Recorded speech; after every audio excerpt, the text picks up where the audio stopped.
नक्सलियों ने हमला किया, जवानों की वर्दी झाड़ी में फेंकी गई। और ठीक उसी समय साहब, ठीक उसी समय भारत के एक आदमी का कोट 1,19,00,000 रुपए में नीलाम हुआ था। अब मेरी बात सुनिए जयसिंह भाई, 1,19,00,000 में एक आदमी का कोट नीलाम होता है और उसके 4 दिन पहले भारत के जवानों की वर्दियां झाड़ियों में फेंकी गई थी। मैं कहा था, मैं राजकोट में था गाना गाने के लिए। मैं खड़ा हुआ तो लोगों ने कहा कि इस पे आप कुछ कहेंगे। हमने वहां एक लाइन लिया था, बहादुरों की बात कर, हमने बोला था कि बुढ़ापा क्यों खरीदे हो। अरे वाह! सुनिए अध्यक्ष जी, सुनिए, ये बड़ी बात कह रहा हूं, हर बिरहिया नहीं बोलेगा। जब देश के एक आदमी का कोट 1.25 करोड़ में बेचा गया और भारत की जवानों की वर्दियां झाड़ी में फेंकी गई थी, तो कोट खरीदने वाले से हमने कहा था कि बुढ़ापा क्यों खरीदे हो, बुढ़ापा क्यों खरीदे हो, बुढ़ापा क्यों खरीदे हो, जवां मर्दी खरीदो तुम, वतन को चाहने वालों की हमदर्दी खरीदो तुम, और सियासी शख्स के उतरन को लेने से तो बेहतर है वतन पे मरने वाले फौजी की वर्दी खरीदो तुम, वतन पे मरने वाले फौजी की वर्दी खरीदो तुम। नेता का जैकेट 1.25 करोड़ में बिकेगा। अब भारत के फौजी जिसकी नक्सलियों ने हत्या कर दिया, वो उसकी वर्दी झाड़ी में रहेगी? नहीं साहब, ये देश चाहे जिस चीज से चलता हो, अब तो कहने में भी हम लोगों को बड़ा ये लगता है कि क्या कहा जाए। छोड़ दीजिए, हम बिरहा पर आते हैं। पॉलिटिकल इशू कहीं नहीं बनाएंगे। बिरहा सुनने के बाद साहब चले जाएंगे, तब मैं आपको स्टैंड करूंगा। सुनिएगा, यहाँ अभी गाना उचित नहीं है। आवा हम बुझे तो नहीं, तू लोग चाहत का आवा हमसे ना, तो वो दे, लेकिन वो कहता नहीं टाइम हो। मास्टर स्वर लेके आओ, बिरहा का वीर रस है। तू लो हमके देखत रहिया लो, अगर कहीं डिसबैलेंस भइल तो पकड़ लिया लो हमके। एक के पैर पर खड़ा है, ठोकर लगा दे लिया मन के, मजबूरी हर जगह सीरियस बात है। आए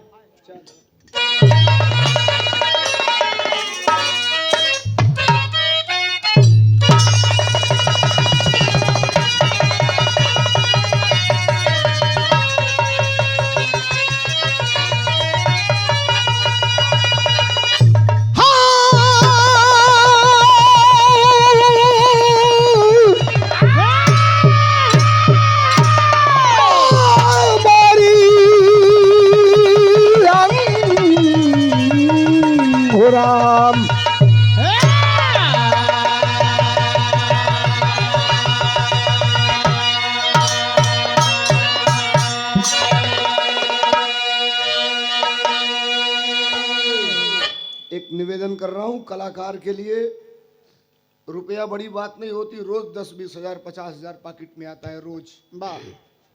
मेरी बात समझ में नहीं आएगी तो सारा रुपया पैसा और गाना बजाना व्यर्थ हो जाएगा। मैं प्रयास करूंगा कि आप ये ना कहें कि सोलंकिया ज्यादा टाइम ले लिया या सोलंकिया बिना मतलब का घुमा रहा है। नहीं, ये कहने का मौका ही आपको नहीं दूंगा। और सुनिए, रियल बिरहा, जिसको आप जानते ना हो वो बिरहा नहीं, जिसको आप जानते होंगे वो बिरहा सुनाने चल रहा हूं। लेकिन मर्दों वाली बात है तो एक बहादुर के लिए, एक फौजी के लिए कवि ने भूमिका लिखा है। भारत के अंदर जब बिरहा की बात होती है तो सबका दौर आता है साहब ने कहा, कभी रामदेव का जमाना था, कभी बुल्लू का जमाना था, कभी हीरा का जमाना था, कभी विश्वनाथ का जमाना था, कभी बेचन राजभर का जमाना था, कभी लालजी लहरी का जमाना था, कभी हैदर अली का जमाना था। इसी धरती पर कभी राम कैलाश यादव का जमाना था। कहेंगे तो लोग कहेंगे कि ये बहक रहा है। अरे वाह, आज यूथ का जमाना है, यूथ में आज धर्मेंद्र सोलंकी का जमाना है और गया कवि का जमाना है। सुनिए, लिखा है धर्मेंद्र सोलंकी के लिए गया कवि ने। क्या लिखा मास्टर?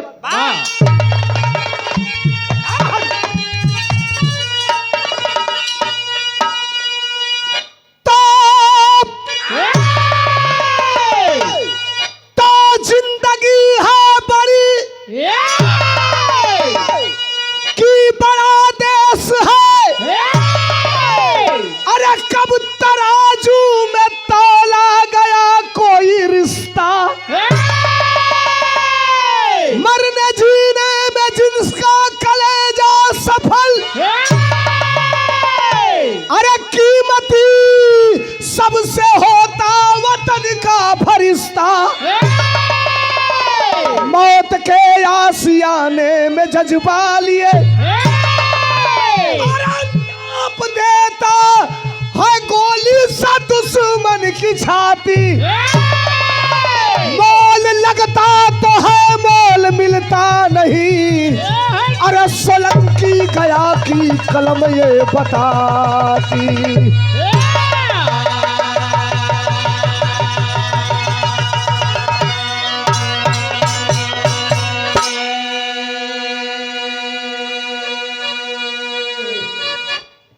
अभयराज है ना, मोल लग, सुनिए दो काम करिएगा, आप शिष्य भले ही किसी के हो, मैंने आपको अध्यक्ष बनाया है, बिरहा कहीं गाइएगा, जितना जानिएगा उतना अपने कलेजे का जोर लगा करके गाइएगा और कभी किसी से दबिएगा मत। क्या बात है, ये बिरहा की एक परिभाषा है। मैं जिस खानदान से आता हूँ, जिस जाति से आता हूँ, पिछड़ी जात का नौजवान हूँ, और जिस जिले से आता हूँ, जिस गांव से आता हूँ, मेरे खानदान में न कोई गायक था, न कोई नेता था, न कोई इस लाइन का था।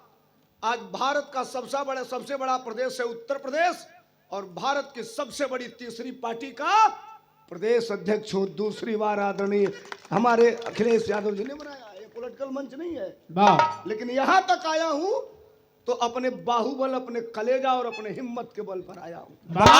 बिरहा बनाइए, मोल लगता तो है, मोल मिलता नहीं, सोलंकी गया की कलम ये बताती। बिरहा होगा कैसा? बिरहा में 4 पार्ट होगा, और चारों होगा 3.5 मिनट का, केवल 3.5 मिनट का, उसी में बिरहा समेट दूंगा, कहानी आपके सामने आ जाएगी। खूबसूरत गजल हो, और से सुन ला लोग, काबे में तेरा जलवा, काशी में नजारा है, बुल्लू गुरु गावा, रामदेव गुरु गावा, अब हमनी को गावत नहीं जाएगा। 9 की गजल है। कौन गजल है मास्टर?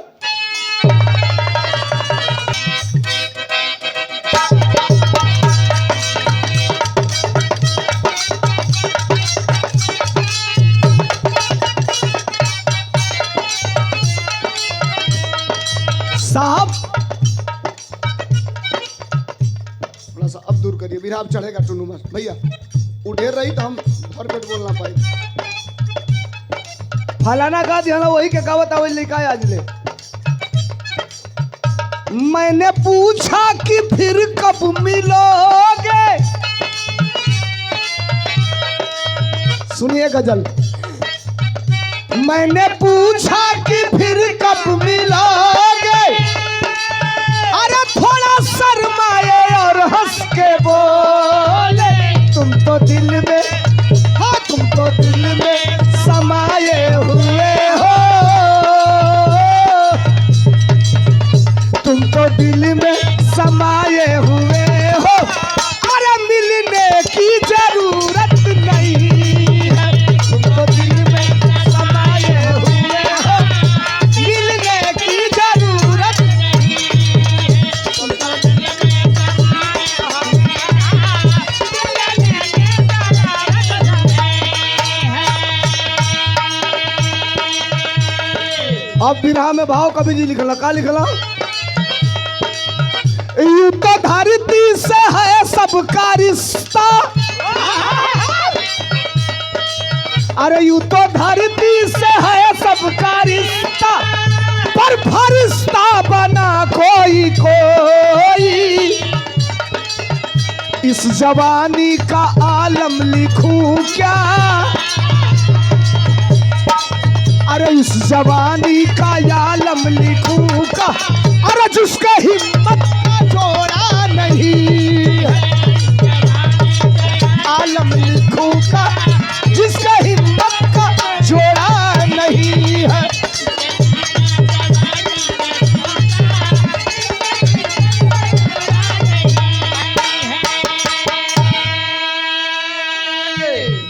पशुपति ओले बिना कुछ गले 1 मिनट साहब। मेरी बात समझिए, मैं आपसे हाथ जोड़ रहा हूँ, निवेदन कर रहा हूँ, आपके पैर पड़ रहा हूँ। वाह फिर कह रहा हूँ चाचा चाचा चाचा, ए चाचा।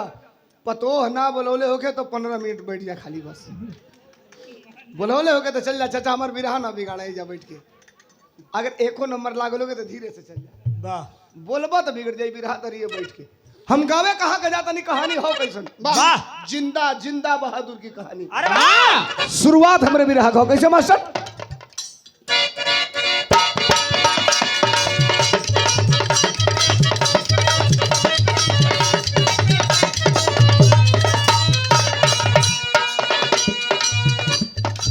वतन से प्यार करना खुदा की इबादत है,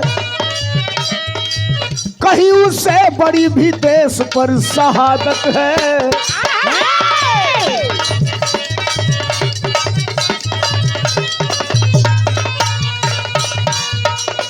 शेरे गुलों की कहानी कलम लिखती है, जमीर जिंदगी में कभी की ना बिकती है।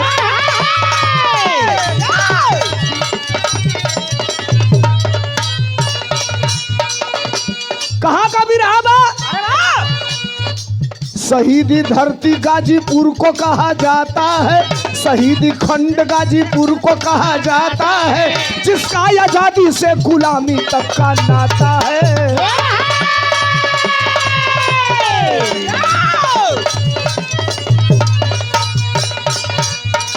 और ग्राम जाही रायपुर में एक चांद खिला, नाम है चंद्रदेव, हौसला बेजोड़ मिला।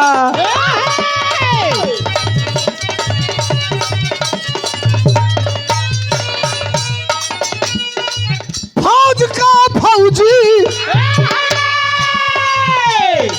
फौज का फौजी फतह करके अभी जिंदा है।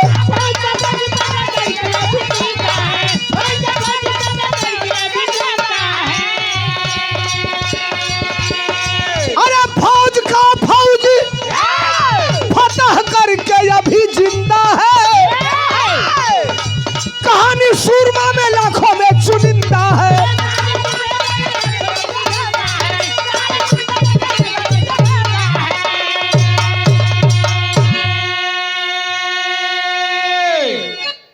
सर किनारे कर लीजिए। उत्तर प्रदेश में एक जिला, यानी इलाहाबाद से आगे जाएंगे बनारस, बनारस से थोड़ा सा उत्तर और पूरब की कोन पर होंगे तो एक जिला, कहे नहीं मानने आप लोग, एक जिला जिस जिले का नाम गाजीपुर। अरे वाह गाजीपुर में एगो रेलवे स्टेशन बा जेकर नाम बा जखनिया रेलवे स्टेशन। वाह वो विधानसभा भी है और वहां से एक विधायक हैं, बड़ा चर्चित हैं, अंड बंड बोल रहे हैं, कई नौकरी वोकरी में उनका नाम भी आ गया है। क्या नाम है उनका? जाने दीजिए, नाम कहाँ लिया जाए।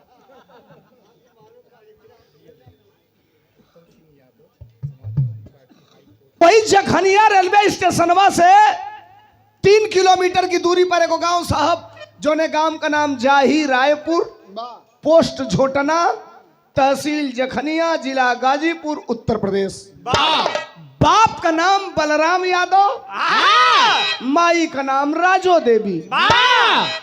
44 बरिस की बात, भगवान हर सोमवार के एक साल जब बैजनाथ धाम गईला झारखंड में, तो 44 बरिस की बात भगवान एगो बेटा पैदा कैला। अब देवी देवता के पूजले लइका होई ना होई एके तो हमने की कोई टीका टिप्पणी नहीं कर रहे हैं, लेकिन लोग कहेला कि माना तो देव ना तो पत्थर। जहां आस्था है वही भगवान है। गॉड, गॉड माने भगवान, गॉड माने ईश्वर। अब आप समझिए ना जरा, साहब बैठे हैं, ये साधारण बिरहिया बताएगा का गॉड की स्पेलिंग क्या है? GOD, God. पढ़िए मेरी बात, GOD, गॉड। गॉड मीन्स भगवान, उल्टा पढ़िए इसको, DOG। मैं कुछ गलत बोल रहा हूं क्या? मैं अपने आप से बना के बोल रहा हूं क्या? मैं कुछ नया तो बना के बोल नहीं रहा। GOD, God. गॉड मीन्स भगवान, उल्टा पढ़िए। लेकिन क्यों डॉग मीन्स नहीं बनाया गया, क्यों गॉड मीन्स भगवान बनाया गया? जो पढ़ेगा वही नहीं जानेगा। जी से जनरेटर, जनरेशन करने वाला, पैदा करने वाला। वाह DO, O से ऑपरेटर, वाह उसकी देख रेख करने वाला, हिफाजत करने वाला। GOD, D से डिस्चार्ज, खत्म कर देने वाला। जिसके पास इतनी क्षमता है, पैदा भी कर सकता है, उसकी देख रेख भी कर सकता है, उसको खत्म कर सकता है, वही अल्लाह है, वही खुदा है, वही भगवान है, वही गॉड है, वही ईश्वर है। उसको न आप देखे हैं न हम देखे हैं। वाह मान लिया जाए मोबाइल में भगवान बा, मान लिया, नहीं तो बा, अन्ना मान लिया तो क्यों नहीं खे। वाह बाप का नाम बलराम यादव, माई का नाम राजो देवी। वाह 48 और 47 के बीच में भगवान ने को बेटा पैदा कैला। वाह तनी सुनल जाओ कहानी के। अध्यक्ष जी पीछे से ना डिस्टर्ब किया जाए, बस बैठिए आप लोग। भगवान ने को बेटा दिया, माई बाप बड़ी प्यार से लड़का का नाम रख देला चंद्रदेव यादव। गांव का प्राइमरी स्कूल पास कैला चंद्रदेव, इंटरमीडिएट पास कैला हाई स्कूल के बाद, और चंद्रदेव BA पास किया। BA का फुल फॉर्म बिरहिया कहाँ बताएगा? BA का फुल फॉर्म बैचलर ऑफ आर्ट। वाह BSc पास किया, BSc का फुल फॉर्म बैचलर ऑफ साइंस। बाबूजी कहला और पढ़वे तो कलश के रुका, हमके पहले पूछे था करी बात पढ़ब कि कहीं तो धंधा बिजनेस करब। तो बाबूजी कहला कुल नौकरी कली है, एक जगह मत जाइए, हम चाहता नहीं कि ते मास्टर बन जो। तो देखो संगत से गुण होत है, संगत से गुण जा। अरे वाह समय आगे बढ़ल, पहला तरज लग गई। कौन तरज हो? वाह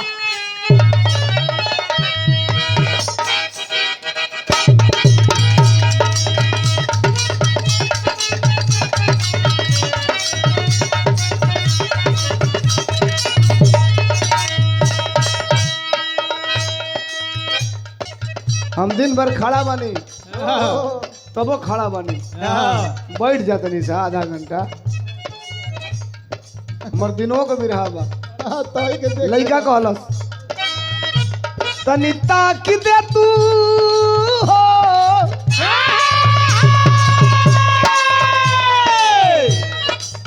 अरे तनी ताक दे तू हमारी वरिया मार जईती।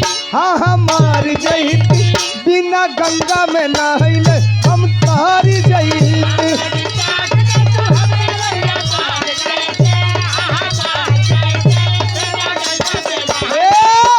रोक दो, एक बार बोलबो तो 5 सेकंड बच जाए। चंद्रदेव के बारे में लोग बतावल का बतावल, अरे चंचल बचपन से हो,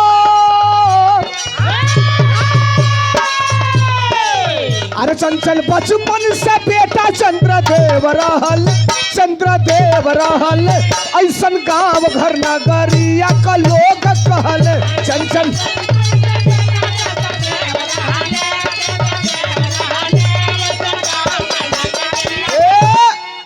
चंद्रदेव आखिरकार कैला का, कैले पढ़ाई स्नातक की पूरी, और ज्यादा पढ़ना ना समझे जरूरी।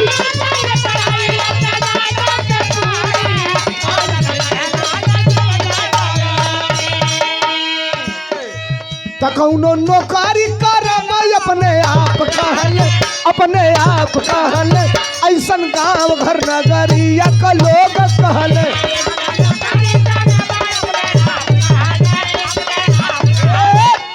1.5 मिनट बचा देने यही में, कौन जरूरी बा 15 मिनट चोखरवावल है लोग से। एक के बेर में हो गई, बच गई 1.5 मिनट, पूरा विराम में बच जाए 10 मिनट। वाह चंद्रदेव अपने बाप से कहा कि मैं ग्रेजुएट कर चुका हूँ, स्नातक कर लिया, थोड़ा सा वेट चाहिए, समय लगे। अच्छा बाबूजी कहना तो के जौन मन करे तो उनको अकेले लड़का। वाह सवेरे 5 बजे उठा, एक खांची गोबर खेते में ले जाके फेंको, एक पाजा बरसीन काट के ले आवो, एक पाजा बरसीन काट के ले आवो, छाती काटो। वाह छाती कटले के बाद भैंसी गोरू के नादे लगावा, बैठा जब लेके बल्टी, तो जब दूहा तो थनवे तर से चंदेउआ के बैठावा। चंदेव, हम चंदेउआ कहता नहीं, समझिए बात को। बाप जानते हैं कौन होता है बाप? बाप जानते हैं, साहब बैठे हैं, बाप जानते हैं कौन होता है? बाप अपने जूता में 4 जगह मोची से सिलवा के और 3 जगह कांटी मरवा के जूता पहनेगा, लेकिन बेटा को अगर भर्ती देखने जाना है ना तो कर्जा खोज के रेड चीफ और बाटा का जूता खरीद के देगा। उसे बाप कहते हैं, वो बाप होता है साहब। वाह बाबूजी बैठ के 3 लीटर पिया हुआ, कब पीऊ कलश मरते कहो ढेर पिया हुआ तो कहो गड़बड़ा जाई तो दिक्कत हो जाई। हाँ लाठी लेके बैठल लगा सारे जो गड़बड़ाई तो मारो 5 लाठी। हाँ इतना मेहनत कराऊनी गड़बड़ाई कैसे? हाँ चंदेव बढ़े लगला, 6 महीना का गैप मिलल, 6 महीने में चंदेव के अंदर एक बदलाव आ गया। वाह तरज लग गया, दूसरा तरज लग गया। कौन तरज बा मास्टर?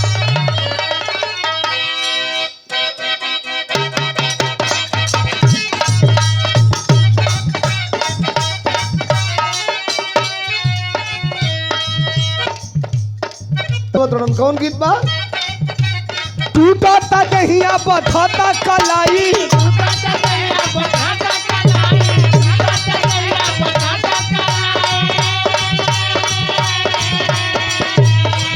अरे ले आव देवरू तो रद को दवाई,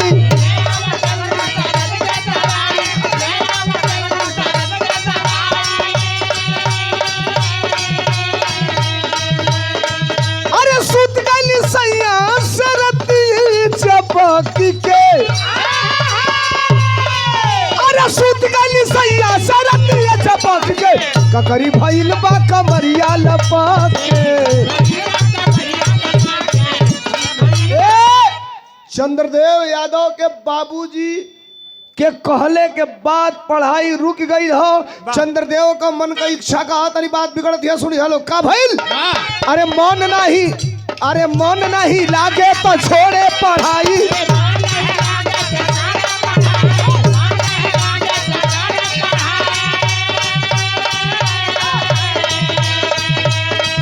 अरे बुआ के लइका से भइल मिताई,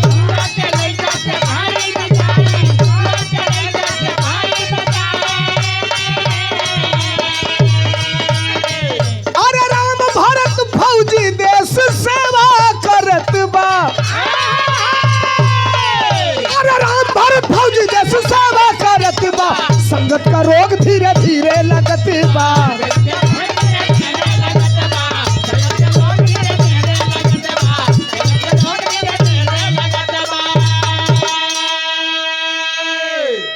अध्यक्ष जी आप बैठ जाए, ए भैया बैठ जाए, बिगड़ जाएगा बिरहा। मैं बड़ा दूसरा डाइवर्जन चेंज कर रहा हूँ, समझिए ये कस्टम दूसरा है, ये बात विवाद वाला गड़बड़ हो जाएगा। चंद्रदेव यादव फौजी, अरे वाह और चंद्रदेव के बुआ का एक लड़का मर्दह, गाजीपुर में एक जगह पड़ती है मर्दह, वाह नामी जगह है। राम भरत यादव बुआ का लड़का है, इससे उम्र में 2 साल बड़ा है, वो है फौजी। जब छुट्टी आता है तो राम भरत के वहां ये चंद्रदेव जाके जितना दिन वो छुट्टी रहता है उसके साथ घूमता है, टहलता है। वाह धीरे धीरे धीरे धीरे धीरे धीरे बुआ का लड़का माने भाई भइल, तो फौजी आदमी के साथे रहत रहत 6 महीना साल भर में इसके अंदर एक प्रेरणा जग गई, मैं भी फौज की नौकरी करूंगा। अरे वाह तो बाबूजी से कहलस कि बाबूजी अब हम मास्टर ना बनब, अब हम बनब फौजी। बड़की लाठी लेके चला, कान्हे पर वही चरावे, निकलना गोजी कहला मारब सार मार के तूरो टंगड़ी तूर दे। लड़का कहलस काहे कहला कि त भीख मांग के खा लिए सारे, एक के लड़का हमार फौजी मत बनी है। तू कहलस काहे? कहला देखत ले रोज मरा मरा आवत तला सते मर जइबे त बुढ़ैया में हमके कान्हा देवे वाला के रही। खड़ा होकर के कहा कि आप कहाँ सोए हैं पिताजी? सौभाग्य उसका होता है जो वतन के बलवेदी पर अपने प्राणों की आहुति देता है। बाबूजी कहला हम कुछ नहीं की जानत, फौजी नहीं के बने के। तवले है तनी सुन ला लोग। एक दिन के बाद एगो घटना घट गई बिरहा में। का घटना घटल मास्टर? राम भरत भैया का भैली मऊतिया, अरे दुखी चंद्रदेव करू केला नहीं असिया,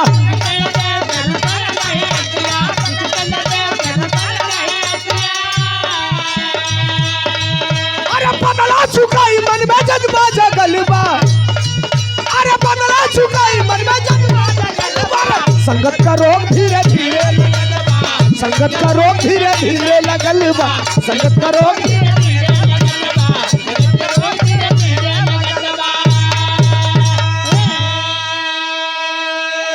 केवल मूल बात को समझिए। राम भरत यादव की द्राक्ष बटालिक सेक्टर में, राम भरत कौन? चंद्रदेव के बुआ का लड़का। आतंकवादियों ने गोली मार के हत्या कर दिया। मेरे बात को समझिएगा। बिरैया कुछ भी बोल देते हैं।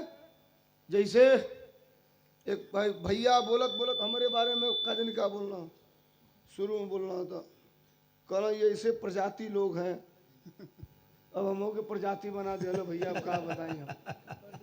धन्य है प्रभु। कम पढ़ल लिखल भी रहिया रहता सो तो पछा लेता सब हमके प्रजाति कहत, हमसे कहाँ पूछ पाई। अलगे बात बा, ठीक बा।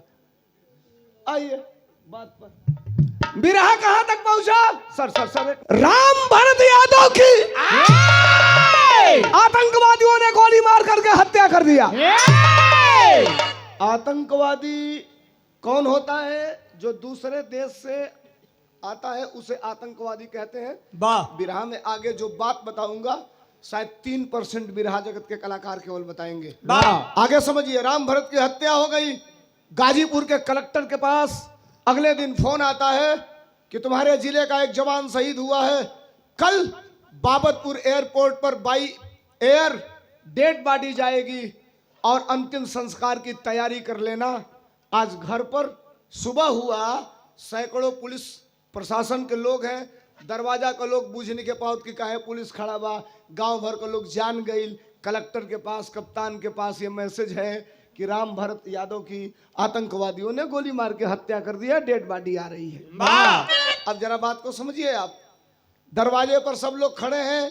ये चंद्रदेव यादव भी आया है, चूंकि इसके बुआ का लड़का मरा है। चंद्रदेव यादव भी आया है। अच्छा, अतिशोक्ति नहीं होनी चाहिए। मैं ये नहीं कह रहा साहब को मैं कहीं से ना बोलिए, साहब को मैं कहीं से ही नहीं करूंगा कि मैं बिठा के बिरहा सुनवा रहा हूं, कल इनको कहीं जवाब देना पड़े, ऐसा काम कहीं नहीं करूंगा। लेकिन रियल जो है ये धर्मेंद्र सोलंकी ही बताता है। भारत के अंदर पहले जवान मरता था तो उसकी वर्दी और उसकी टोपी उसके परिवार के सुपुर्द की जाती थी। केवल वर्दी और टोपी। भारत में पहली बार किसान का बेटा डिफेंस मिनिस्टर बना, रक्षा मंत्री बना, रक्षा मंत्री। और उसने अपने कलम से ये कानून बनाया कि आज के बाद अगर कोई भी जवान शहीद होगा तो उसका पार्थिव शरीर, उसकी बॉडी उसके परिवार को सुपुर्द की जाएगी। 10 लाख रुपया दिया जाएगा, एक नौकरी दी जाएगी। उस महापुरुष का नाम जानते हैं आप? जानते हैं तो बोलिए, और तेज बोलिए। ये सिपाही लोग यहां बैठे हैं, मैं गलत नहीं कह रहा हूं। ये पहले कांस्टेबल भर्ती होते थे और कांस्टेबल रिटायर हो जाते थे। शस्त्र उल्टा करके सलामी दी जाती है, वो तो नेताजी की देन है। ये सिपाही पहले सिपाही भर्ती होते थे, सिपाही रिटायर हो जाते थे, कांस्टेबल। उत्तर प्रदेश के चीफ मिनिस्टर बने माननीय मुलायम सिंह यादव जी, और उन्होंने कलम चलाया और कहा भर्ती सिपाही होगा और रिटायर होते होते प्रमोशन करके इंस्पेक्टर बन के रिटायर होगा। अगर किसी ने किया तो माननीय मुलायम सिंह यादव ने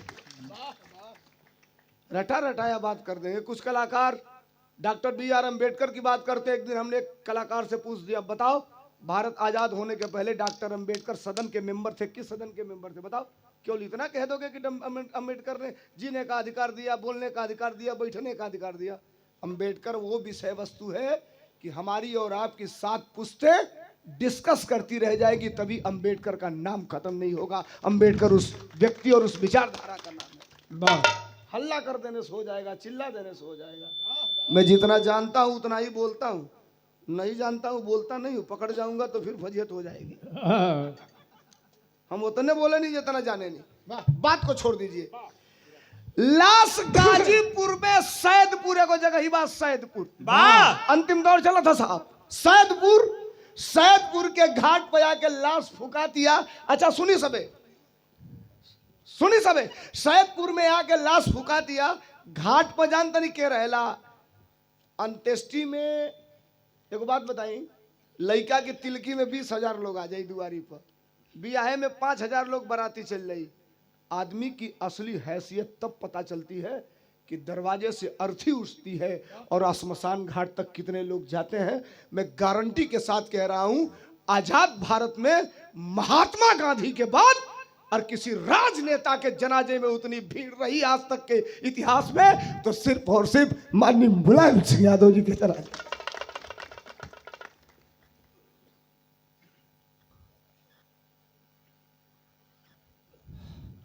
विषय मैंने बदल दिया था, मैं बिरहा की तरफ चल रहा हूं। चंद्रदेव यादव की डेड बॉडी सैदपुर घाट पे, राम भरत यादव की डेड बॉडी सैदपुर घाट पे जलाई जा रही है। अच्छा, परवाह ही करे लोग जाला घाटे पर तो लोग तबले रहेला जो ले चिता में आगी ना लगल, जो आगी लागल लोग पानी छिड़क के नहा के घरे चल जाई। अंतिम दौर तक कौन रुकता है? परिवार के लोग। पूरा जर जाई तो के खोर खोर लोग नदी में बहवा के तब आवेला, अस्थि लेके आवेला। लाश पूरी जल गई, परिवार के लोग ही हैं और चंद्रदेव वहीं बैठा है, चुपचाप निहार रहा है।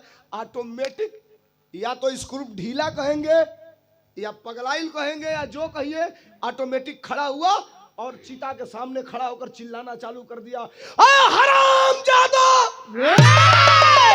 मैं कसम खाता हूं जब तक वतन की वर्दी पहनकर राम भरत के खून का बदला नहीं लूंगा तब तक मुझे अपने बाप का बेटा होने में गर्व नहीं है।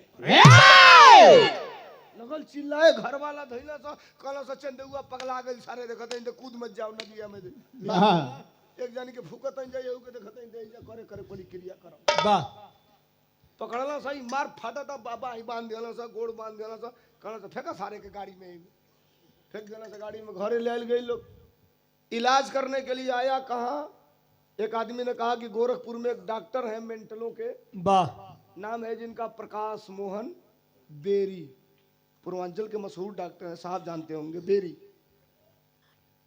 डॉक्टर चेक हो कहीं ना कहीं कुछ नहीं के भाई पगलाइन नहीं खा, इनके कोनो सदमा लागल बा, इनके तनी बढ़िया से बोल चाल में राखी सबे वातावरण में ठीक हो जाइए। 1-2 महीना बाद चंद्रदेव ठीक हो गया। लेकिन ठीक होने के बाद चंद्रदेव लगातार प्रयास, बाबूजी कहला है बेटा घरे कोनो धंधा बिजनेस कर ले, ट्रैक्टर कीन ले, 2-4 को गाय रख ले, कलश कुछ ना, अब मैं बनूंगा फौजी। रोज रियाज प्रैक्टिस करना चालू कर दिया। एक दिन बनारस के DLW में भर्ती निकलती है। भारत में 2 तरह की भर्ती होती है, बिरहिया बताएगा, एक खुली भर्ती, एक पार्ट बाई पार्ट भर्ती। एक भर्ती वांट निकलेगा, फॉर्म भरेंगे, एक लेटर आएगा, फिर जाएंगे, एक परीक्षा देंगे, 2 परीक्षा देंगे, 3 परीक्षा देंगे, एक भर्ती एक के बार जाइए कुल परीक्षा हो जाए फौज वाला। केवल रिजल्ट आएगा, कट ऑफ बना के, मेरिट बना के, अब तो मेरिटवे में गड़बड़ी हो जाती है। वाह, हाई छोटकी जात के दिमाग में बड़का कुर्सी वालों खाली डाल दल बोलो साहब रिसियाई मत, छोटकी जात के दिमाग में बड़का कुर्सी वाला डाल दल मान सके तार सबसे बड़ा हम दुश्मन कोनो जाति बा तो एक के जाति बा कौन हो ना बताई।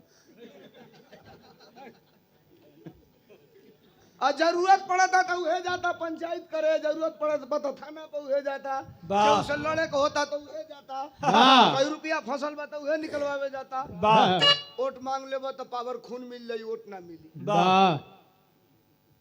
भाई 5 गो गांव के बात करते रहिए कि 5 गांव ना मिलल तो महाभारत हो गई। जब 5 किलो पर 3 बेर सरकार बन गई, नहीं खूब बुझ पाओ तो खाली 5 किलो पर विषय बदल दिया हमने, क्षमा चाहता हूं। आइए बात पर। चंद्रदेव रियाज करने लगा, बनारस का DLW में गया, लाइन लगावला, सारी प्रक्रिया को पूरा किया, बाद में भी जो जाना हुआ जाकर के पूरा किया। 3-4 महीना बीतल, 5 महीना बीतल, 8वें महीने में डकमुंशी चिट्ठी लेकर के आया। बाबूजी भैंस खिया उतराला, चंद्रदेव यादव का घर, पुरानिया आदमी पगड़ी बनले रहला, कहला का हम ओकर बाप हई। देखो आज के जमाना को इतनी घड़ी के पहले बाबूजी बड़ा प्यार से कहल जाओ, माई के कहल जाओ माई रे, अबो घरे जानी जा हमनी को, तो माई से कहले माई रे तनी बोल एक गिलास पानी ले यहाँ सा वाह माई रे तनी बोल दिया खाना ले आओ सा हाँ माई करे कह सकेला हाँ। जोन पैदा कैले बिया हाँ एक बार मेहरारू करे कह के देखा ना हाँ पकड़ के फेफलवा उठा के पटक देगा चुदेना हाँ, तू कहले बड़ो ए यार गजब आदमी हो भाई हमरे दाव हमरे पर लगा दिए कल्चर बदल गया पहले भव भसुरे के परछाई नहीं काना सा इतनी करी भसुर बुलेट चलावता भव पीछे बैठल बिया हाँ पीछे वाला कैरियर नहीं खींच रहा आगे वाला धइले रहल आज जो कहीं बड़े कर दुगो पड़ल हजाक दे ब्रेक मारलस वाह पीछे में दोनों अक्टूबर सटल कहतली से गाड़ी बड़ा बढ़िया है कहाँ से खरीदे हैं 3-4 गो इसने ब्रेकर पड़ जाता तो जतरे बन जाता वो कम हो जिते नहीं चुप यार बात नहीं बिरहा बनाइए चंद्रदेव यादव के दरवाजे पर जो लेटर आया वो भारत सरकार का लेटर था वाह और लेटर ये था कि चंद्रदेव यादव सीआरपीएफ के जवान के रूप में चुन लिया गया था ट्रेनिंग के लिए वो चिट्ठी आई थी वाह ट्रेनिंग के लिए माई से कहलस कि माई एगो काम कर बिहाने अगर हाथ गोड़ सलामत हमार रह गई रुको बिहाने अगर हाथ गोड़ हमार सलामत रह गई तब तो हम फौजी बन जाई वाह ना रहल तो ना बनब आ सलामत रखल तोर काम बा अरे वाह माई कहलस काहे तो कहलस बुढ़ऊ अगर जान जइह कि फौजी भइल बा तो मार के तुर दिया गोड़ हमार वाह तो के ही बा कि काल भर हमके बचा ले अरे वाह माई सवेरे उठली बरसीन काटत ना तो बुढ़िया को वो लगावे ना अच्छा प्रेम जानते हैं साहब ए खुशी मोहब्बत केवल जवानी में नहीं होती है वाह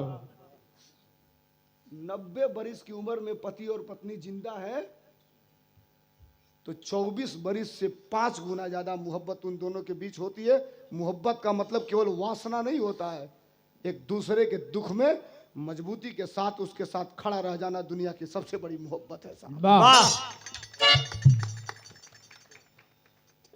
चंद्रदेव यादव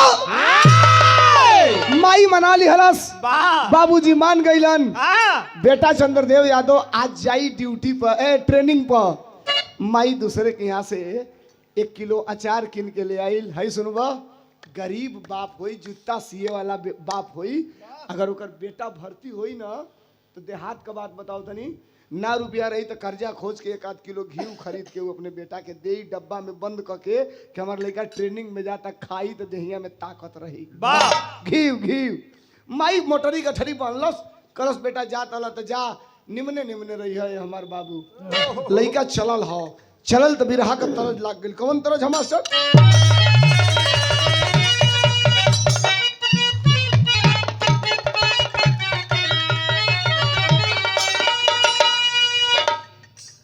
सुन रहा हूँ औरों से कि रामदेव उस्ताद एक तरज के गाँव हाँ हम एक बेर बिरहवे सुन ले रही उनका ओकरी बात सुन रही नहीं की वाह तो जौने रीड से रामदेव उस्ताद गाँव हम ऊ गावत नहीं अरे वाह पुरान तरज है पुरान तरज में रस बाखा गाँव मास्टर हाँ गीत बाका झूलनिया का गुजावा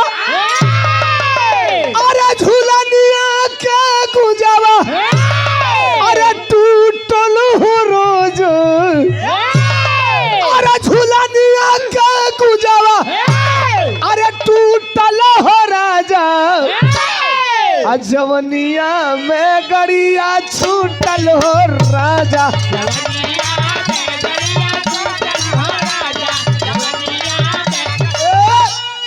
रुक जा चंद्रदेव यादव चलो था भाई सुना बिरहा चढ़ गई सुनिए जय सिंह भाई रोज बिरहा नहीं सुनने को मिलेगा इतने लोगों से निवेदन कर रहा हूँ कहाँ चढ़ल बिरहा मास्टर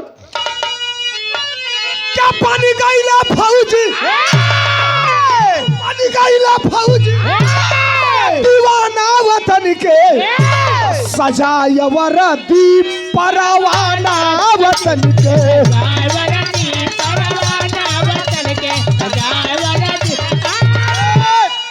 सजाए वर्दी परवाना वतन के अरे वाह 6 महीना ट्रेनिंग किया हर महीने चिट्ठी आती थी वाह कुछ तनख्वाहों मिले ट्रेनिंग में साहब आधा या उससे कुछ कम बेसी तनख्वाह मिलता है ट्रेनिंग में वाह बिरहा का मेन पॉइंट तो सुनिए साहब सर सर सर बस मैं खत्म कर दूंगा नहीं रियल बात तब चंद्रदेव यादव हर महीना चिट्ठी भेजे ट्रेनिंग खत्म हो गई और ट्रेनिंग खत्म होने के बाद सर ट्रेनिंग खत्म होने के बाद पहली तैनाती उसकी कहाँ हुई, यही तो फंस गई बात। वाह वाह। चंद्रदेव ट्रेनिंग पूरा किया और ट्रेनिंग पूरा होने के बाद उसकी तैनाती कहाँ हुई? अरे राज छत्तीसगढ़ में भैली पहली तैनाती। अरे खुनवा बहावे जहाँ पापी उत्पाती।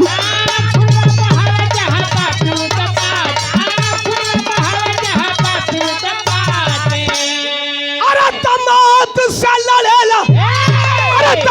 से लड़ेला परवाना वतन के सजाए वर्दी है।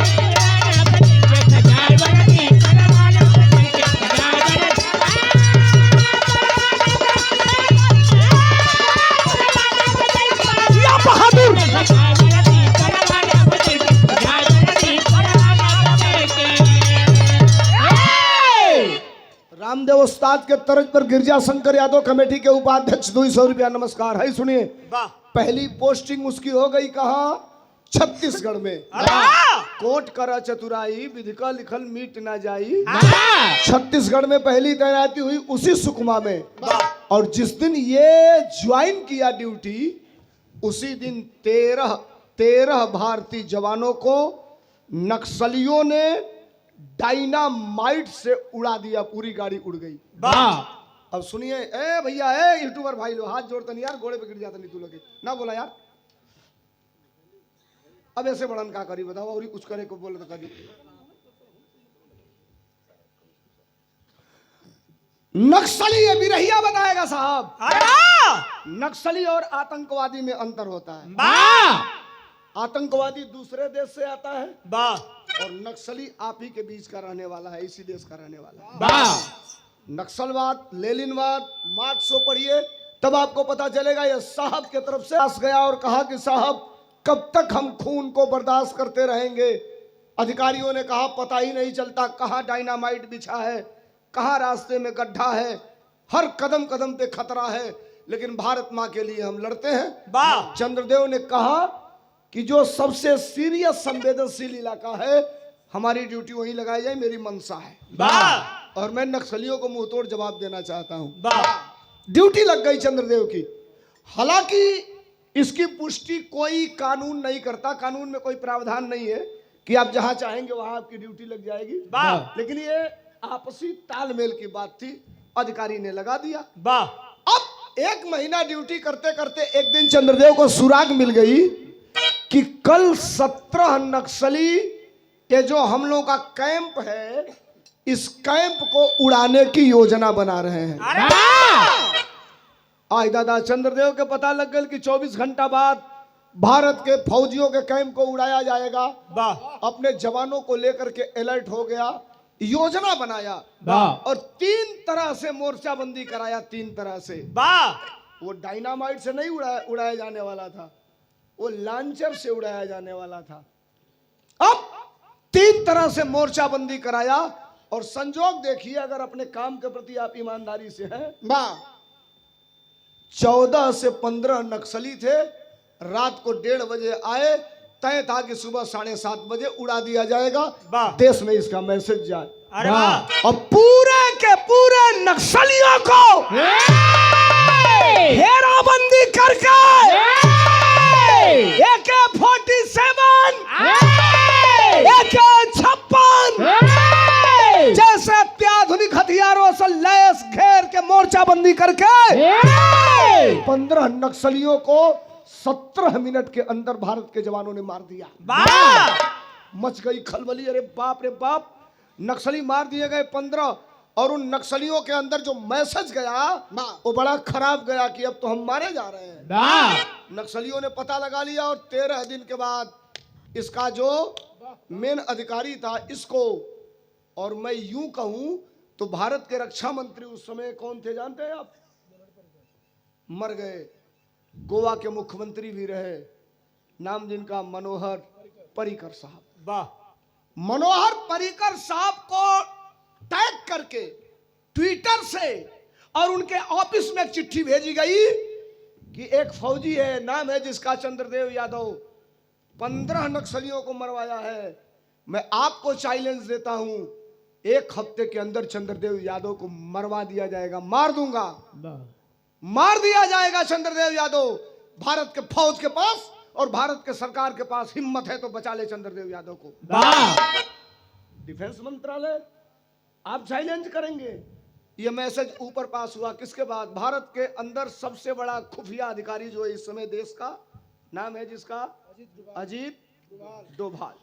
वहां तक मैसेज गया और जो मैसेज गया तो 2 दिन के राय विचार मंत्रणा के बाद चंद्रदेव का ट्रांसफर हो गया कि अब चंद्रदेव यहाँ छत्तीसगढ़ में नहीं रहेगा। ट्रांसफर कहाँ भइल बाबू? ट्रांसफर चंद्रदेव को भइल, चंद्रदेव आ गए ना जम्मू कश्मीर में।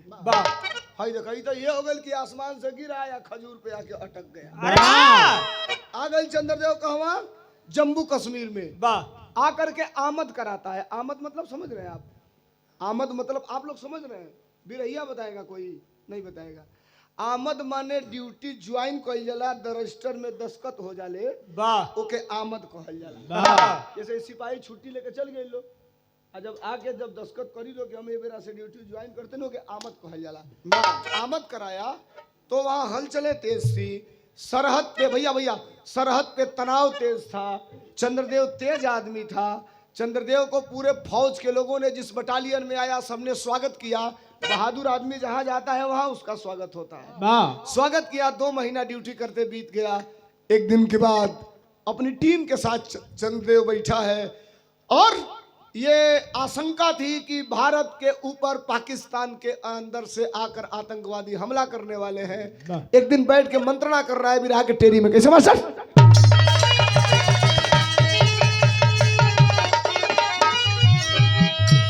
अरे पौरुष का 16 पानी ना होई। ये लिखने वाले की कारीगरी है। और भारत के बिरहा के इतिहास में वर्तमान समय में गया कवि की कलम अगर वीर रस लिखती है तो सीधे खड़ा होकर के स्टैंड, और जितनी ताकत होती है उतनी मजबूती से लाइन लिखती है। अरे पौरुष का 16 पानी ना होई, वतन के बलवेदी पर भले ही कटी जवानी।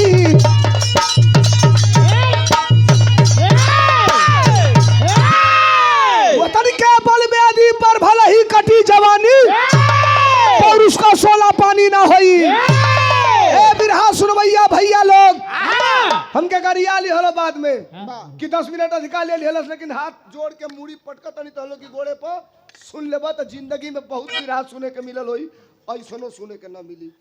गारंटी ना गारंटा देतनी। आगे बैठल हो और पता चला कि यहाँ आतंकवादी हमला करने वाले हैं। भारत का जो सीमा है, भारत में दो सीमा है, 2 बॉर्डर है। खुशी कागज पे कहीं लिख लेना या रिकॉर्ड कर लेना, बोलना कहीं। भारत में दो लाइन है, एक एलओसी एक एलएसी। एलओसी मतलब लाइन ऑफ कंट्रोल, एलएसी मतलब लाइन ऑफ एक्चुअल कंट्रोल। हालांकि चीन कहता है एक्चुअल कंट्रोल है, हम नहीं मानते, इसलिए कि हम उसके अंदर तक हैं। मैं तो डंके की चोट पे कहता हूं साहब, भारत और चीन के बॉर्डर पर एक ऐसा जगह है जहां देश के 144 जवानों ने चीन के अंदर घुसकर चीन को कई किलोमीटर अंदर ढकेला। 144 मर गए, लेकिन कदम को पीछे नहीं हटाया। और डंके की चोट पे गर्व से कहता हूं कि 144 के 44 अहीर बिरादरी के रहने वाले लोग थे। रेजांगला धाम बना है, अहिर धाम बना है। मैं जात की हिमायत नहीं करता, लेकिन जो सही है उसको कहिए ना साहब, काहे झुठला रहे हैं? आ जाइए बात पर। चंद्रदेव के बॉर्डर के लैनिया की किनरवा का गांव का 2 आदमी चंद्रदेव खुफिया वाला काम करे, अगल बगल के लोग से पता लगावे। तब अपन संगतिया बनौले रहे।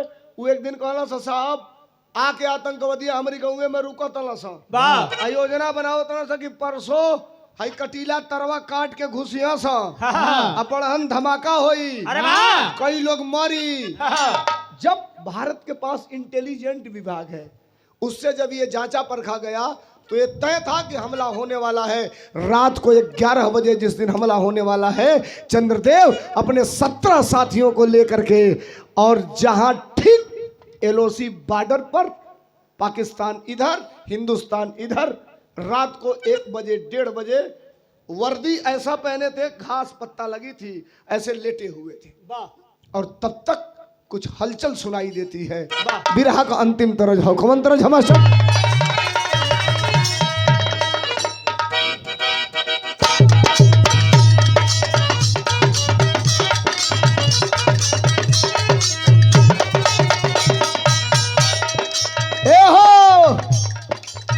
कोनो मेहरारू का मरद नच देखवा हो गई। मेहरुआ कहतिया का कहलस, साझे से नाच देखे अइला बारात में, साझे से नाच देखे अइला बारात में, हो गईला है हर में हर, हो गईला है हर में हर, छोड़ी के रात में, हो गईला है हर में हाथ छोड़ी के रात में, हो गईला है हर में हाथ छोड़ी के रात में। साझे से नाच देखे गईला बारात में, हो गईला है हर में हर, छोड़ी के रात में, ओनिए कदेला भोर हरिया, अरे भोर हरिया हो, काजा निका देखियला का कैला, काजा निका देखियला का कैला, यार लहे लहे बाथे कमरिया हो, काजा चंद्रदेव यादव अपने जवानों के साथ लेटा है और रात को 1:30 बजे हलचल सुनाई दी सरहद पे। हुआ क्या मास्टर? घाटी का समीर का जा रेला उग्रवाद में,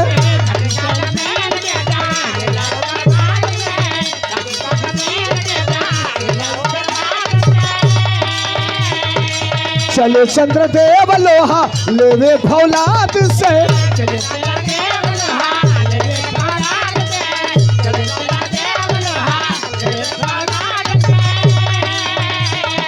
अरे वो निया कदेला भोरा हर, सिरावा पर बांध के कफन, मारब मरब चाहे दुश्मन के आगे, मारब मरब चाहे दुश्मन के आगे, यार मोर्चा संभाले जवनवा हो,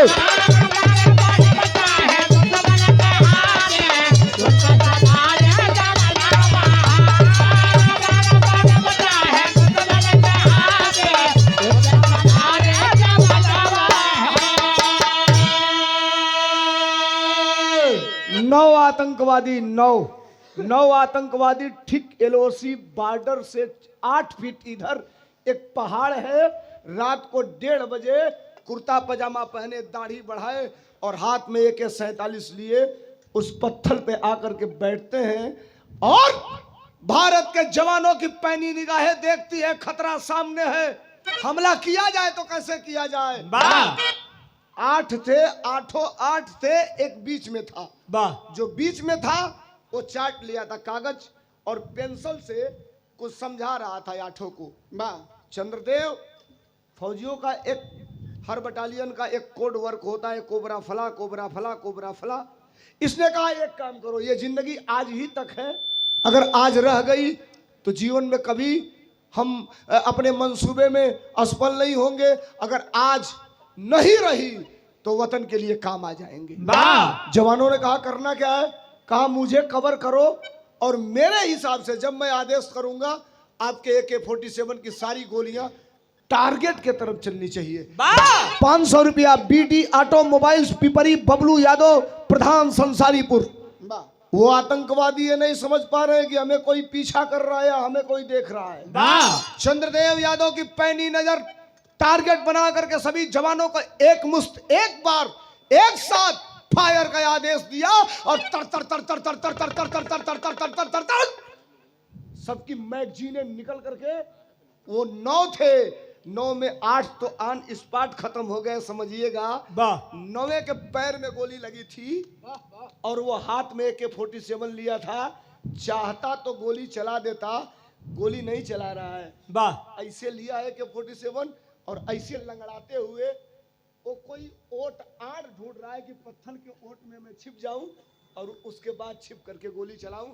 चंद्रदेव 60 सेकंड का 1 मिनट होता है और सेकंड चौथे सेकंड जाते जाते चंद्रदेव का प्रेजेंट ऑफ माइंड कुछ दूसरा काम कर गया। वाह पीछे अपने लोगों से कहा कि मुझे कवर करना और 2 बार ऐसे उठा ऐसे बैठा, वाह 2 बार ऐसे उठा ऐसे बैठा। कटीला तार जो भारत पाकिस्तान के बॉर्डर का है, मैं समझ रहा हूं 2-4 मिनट अधिक हो रहा है, आपको दिक्कत हो रही है, लेकिन जो बता रहा हूं कोई नहीं बताएगा।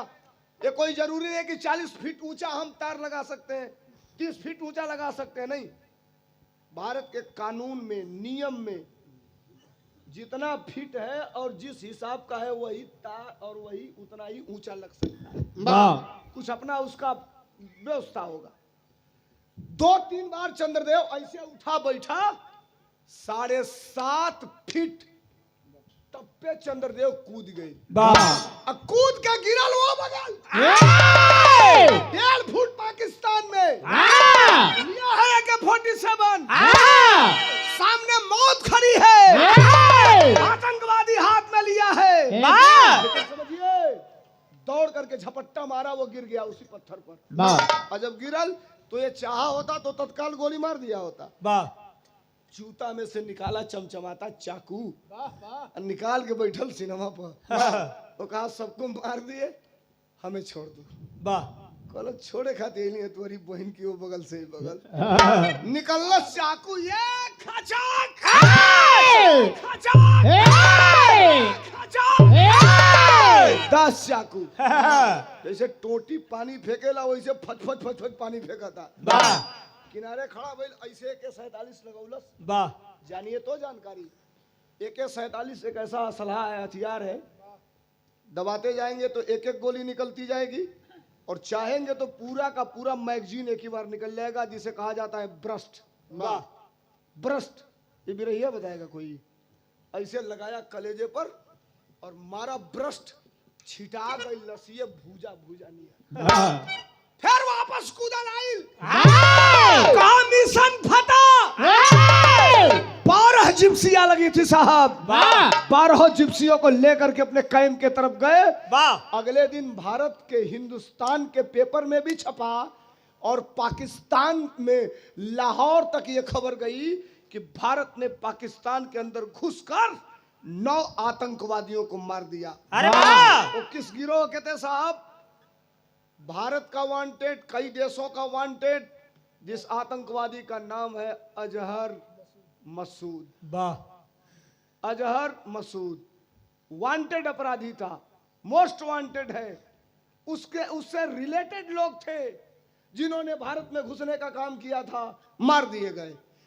अब देखा आप, फिर ये आतंकवादियों के टारगेट पर हो गया। वाह! उधर नक्सलियों के टारगेट पर, इधर आतंकवादियों के टारगेट पर।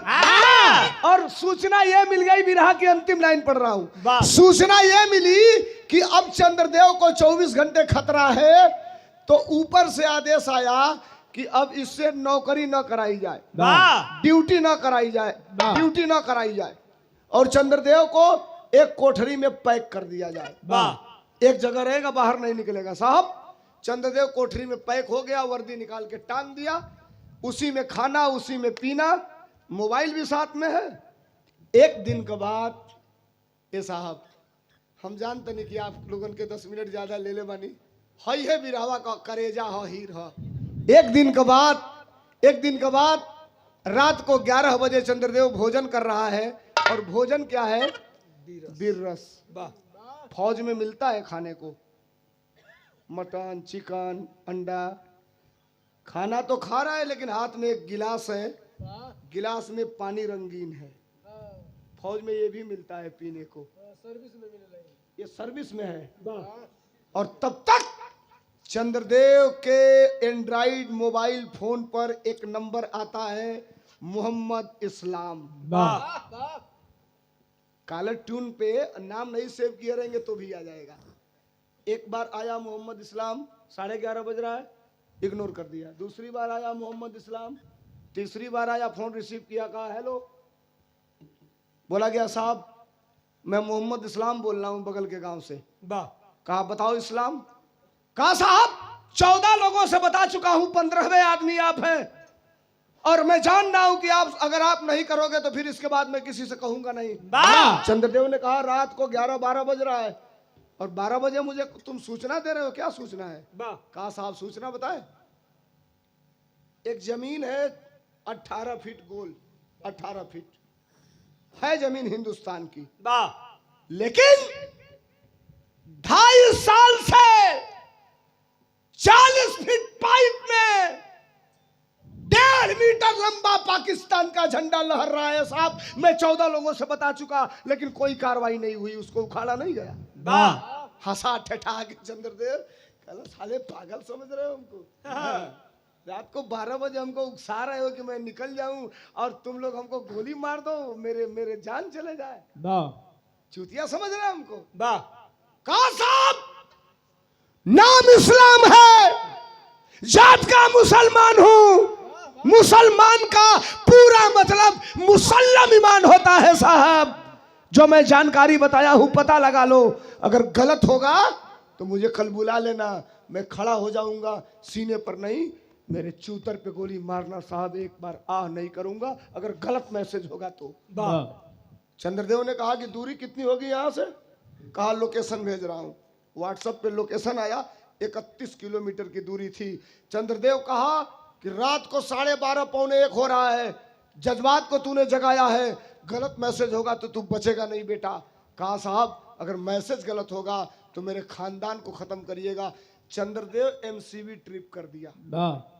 आधे घंटे बाद एमसीबी, और जब एमसीबी ट्रिप हुई तो कैमरा वैमरा सब ऑफ, हड़कंप मचा। ये पहले से अलर्ट था, वर्दी पहना था, एक बेल्ट बांधा था, कुछ असलहा रखा था, कुछ मैगजीन रखा था, एक झोला लिया था, और जो ही एमसीबी ट्रिप हुई हलचल मचा। तब तक चंद्रदेव निकल करके और अपने उस कोठरी से गायब हो चुका था। वाह। 3-4-5 मिनट के बाद जब उजाला हुआ चंद्रदेव गायब। चंद्रदेव को ढूंढने फौज की टुकड़ी निकल गई और चंद्रदेव अपने मिशन की तरफ चल गया। 31 किलोमीटर की दूरी साहब 1.5 घंटे में दौड़कर पहाड़ के रास्ते पर 31 किलोमीटर आ गया, जहां लोकेशन बता रहा है मोबाइल की यही जगह है, यही जगह है, लेकिन वहां जा रहा है तो देख रहा है कुछ नहीं, कोई झंडा नहीं। वाह। छठी इंद्री काम कर गई, अरे साला ये तो फंसा दिया हमको मोहम्मद इस्लाम ने।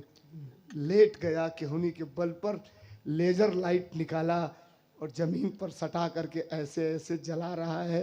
तब तक चमचम चमचम एक चमचमाती हुई चीज दिखाई दी कि उन्हीं के बल घसीटते हुए गया तो पकड़ा तो पाइप था स्टील का। नीचे से लेजर लाइट जलाया तो एक झंडा उड़ रहा था। घाटी में 24 घंटा हवा बहती है। लाइट को बुझा दिया, रखा अपने पिट्ठू बैग में और खड़ा हुआ चंद्रदेव। कमर से जो बेल्ट निकाला था वो कलेम्पू था। कलेम्पू समझ रहे हैं? कलेम्पू उस पाइप में लगाया, हमारे वहाँ पूर्वांचल में कलेम्पू कहा जाता है। और एक ऐसे बोल्ट लगाया, इसमें नट कस दिया, कमर में बांधा है, लटक गया, टाइट है, और पकड़ के पाइप ऊपर चढ़ा। ऊपर चढ़ल हरियर का झंडवा जवान है फहरा था, वो झंडवा के ऐसे पकड़लस। अब पकड़ के झंडवा के कैलस का ई अंतिम तरज है बिरहा का। कौन तरज है? ई तरज रामदेव उस्ताद का। कौन तरज हमारा सब?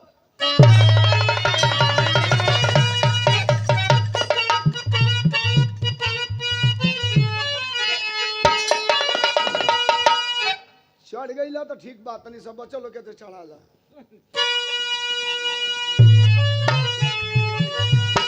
रामदेव गुरु गावा खा गावा गावा के पिया परदेसिया अरे न भावे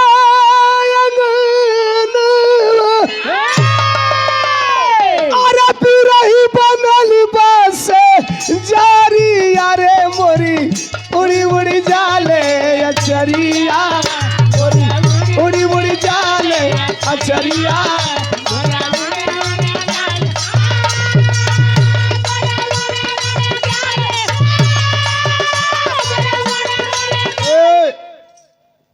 पाकिस्तान के झंडवा के हथवा में मड़ोड़लस। अब मड़ोड़ के देखिए फौजी है, सुनिएगा, सुनिए सुनिए सुनिए, खत्म है विरा। झंडवा के मड़ोड़लस, अब मड़ोड़ के अपमान नहीं कर, ऐसे झंडवा के नोचला तौले टूट गई पाकिस्तान का झंडा। और जो टूटल तौले के गोलिया के झंडवा के देख के हंसल है भाई तोर जगह एजा नहीं खे, ऐसे तनी टाइट कैले सहेंगे नचा के गांठ बनले बा झंडवा के नचा के फेंकलस तो एकदम एरोसी बॉर्डर में जाके ए पार से वो पार गिर गई। पॉकेट में हाथ डलस निकलस, भारत का तिरंगा झंडा बनाई कैसे इधर असरिया टूट गइल बा, बस एक बार लपेटलस, ऊपरा का गठिया देलस, नीचवा का गठिया दियालस और सड़क के आ गइल नीचे, और नीचे आई के ऐसे पैर पटक के ऐसे सैल्यूट कैलस। कहलस का कहलस मास्टर, क्या पाकिस्तानी झंडा, पाकिस्तानी झंडा के नोच के गिरवले दशहरा का गूंजल लानावा हो चलल गाजीपुर का जवानवा, चलल गाजीपुर का झंडवा बांध के भारत का नीचे आइल साहब। अब तो हमसे मांगा जा रहा है कि हम भारतीय हैं कि नहीं है, इसका सबूत मांग कौन रहा है? जिसको उसकी सरकार ने निकाल दिया था उसके प्रदेश से, भाग तू गड़बड़ आदमी है, वो भी हमसे सबूत मांगेगा।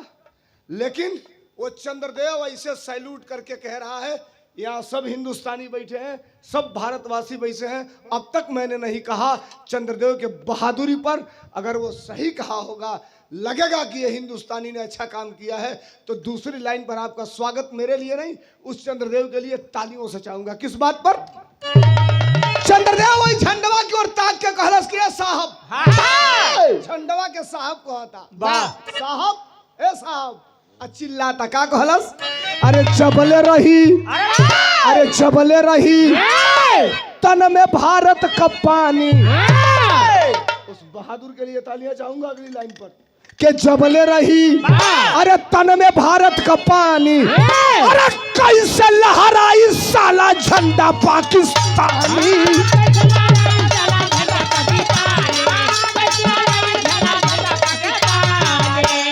अरे पानी हनुमान झंडा देश का लहरावले, अरे दशहरा का गूंजल लानावा चलल गाजीपुर का जवानवा।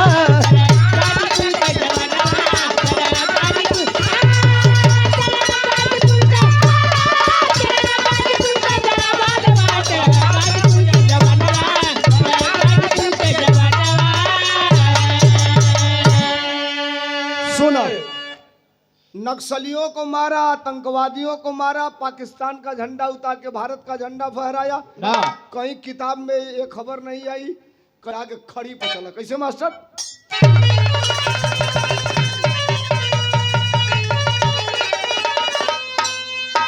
अरे कहे कभी दसवा के ज्वलंत जवानी मिल गई, तपागी चंद्रदेव का बिरल है कहानी मिल गई।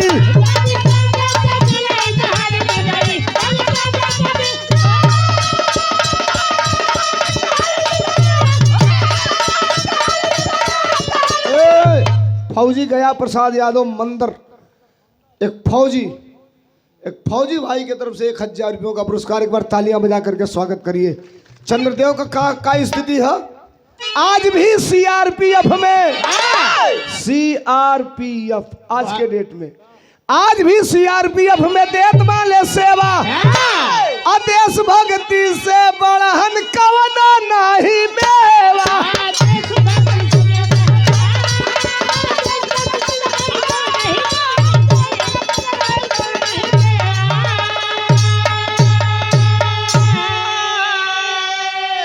हौसला के हल्दी घाटी से जुबानी मिल गई, बागी चंद्रदेव का बिरले ही कहानी मिल गई। सीआरपीएफ की वर्दी पहनकर आज भी चंद्रदेव भारत की रक्षा कर रहा है, फौज में नौकरी कर रहा है। 4 साल नौकरी बची है। जयसिंह भाई, चंद्रदेव ने कहा कि जिस दिन रिटायर हो जाऊंगा, और रिटायर होने के बाद पहली मुलाकात अगर मैं किसी से करूंगा तो उत्तर प्रदेश के पूर्व मुख्यमंत्री आदरणीय अखिलेश यादव जी से करूंगा। वाह हमने कहा ठीक, आज भी चंद्रदेव यादव ड्यूटी कर रहे हैं। सलाम है ऐसे फौजी जवान को जिसने जिंदा रहते हुए भारत के लिए गौरवशाली इतिहास बनाया, गौरवपूर्ण काम किया, देश के लिए लड़ने का काम किया। कैसे?